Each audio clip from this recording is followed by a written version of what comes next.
À l'ordre, s'il vous plaît, nous allons reprendre nos travaux. Nous étions à l'étude d'un dépôt d'un amendement à l'article 32 proposé par l'article 51, déposé par Monsieur le ministre. Est-ce qu'il y a des commentaires, questions? Monsieur le député de Jonquière. Oui. En tout cas, à sa lecture, à sa face même, l'article amendé est beaucoup plus clair que l'article initial du projet de loi. Ça, c'est un gain. Je comprends que, comme l'expliquait Maître Grignon tout à l'heure, que c'est pour compléter, au fond, ou interpréter l'article 22, mais là, concernant la question des eaux. Bon, j'ai deux questions au moins. Est-ce que c'est la première fois, soit par l'article 32 initial qu'on introduisait, ou soit forcément par l'article amendé qui vient de nous être déposé, est-ce que c'est la première fois qu'on amène le concept de système de gestion des eaux pluviales dans la loi sur la qualité de l'environnement? Merci, Monsieur le député de Jonquière. Monsieur le ministre.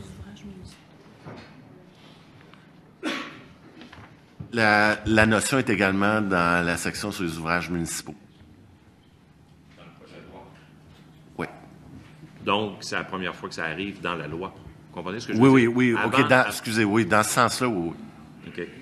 Et pourquoi on doit maintenant l'intégrer, le système de gestion des eaux pluviales? Pourquoi on doit en faire l'amener? Qu'est-ce qui justifie qu'aujourd'hui, en 2017, par rapport à l'ancienne mouture de la loi sur la qualité de l'environnement, on doit intégrer la notion du système de gestion des eaux pluviales?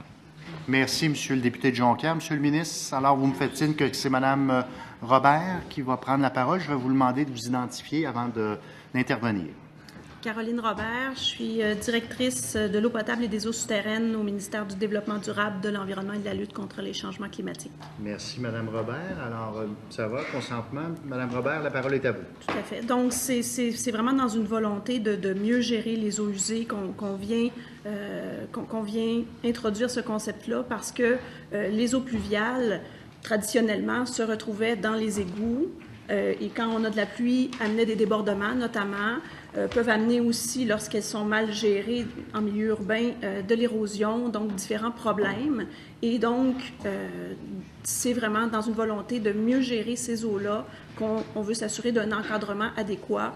On veut les séparer des eaux d'égouts domestiques et on veut s'assurer qu'elles ne causent pas des problèmes d'inondation, d'érosion, si elles sont mal acheminées jusqu'au cours d'eau. Merci, Mme Robert. Monsieur le député de Jonquière.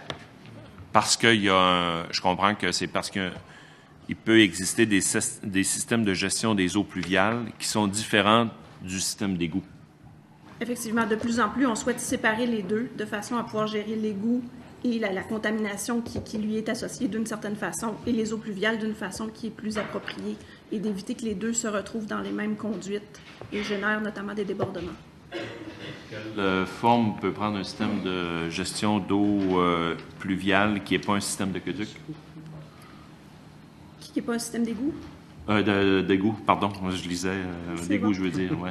Donc, ça peut prendre différentes formes. Ça peut être des conduites, des bassins de rétention, des ouvrages de stockage. Ça peut être des systèmes qui sont plus avec de la végétation, de façon à permettre une meilleure infiltration de l'eau. Donc, ça peut prendre différentes formes. C'est vraiment un domaine dans lequel le ministère a beaucoup développé là, sa connaissance et a introduit des meilleures pratiques dans les dernières années. Merci, Mme Robert.